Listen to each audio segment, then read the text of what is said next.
Testing the limits of executive power, President Donald Trump continues to solidify his roles in the history books. People flocked to D.C. on Inauguration Day to watch history. VCU InSight reporter Ciniya Gary spoke to young voters about what they hope from this administration. Thousands of supporters of the new president fill in the Capitol and the streets of D.C.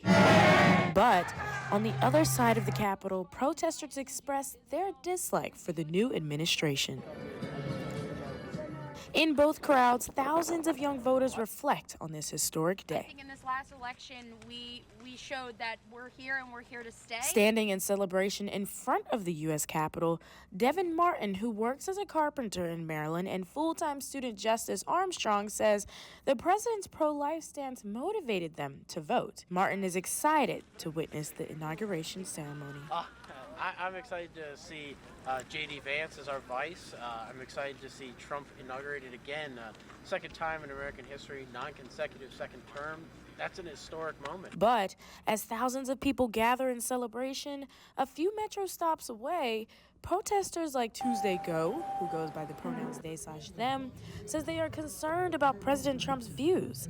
And Go strongly opposes the new president's big policy changes. They are glad to see people who agree with their views. Like in a world without hope, seeing everyone here in camaraderie, arm in arm, together in opposition for a better future, that gives me a lot of hope. Due to the freezing weather, the presidential inauguration was moved inside to the Capitol Rotunda.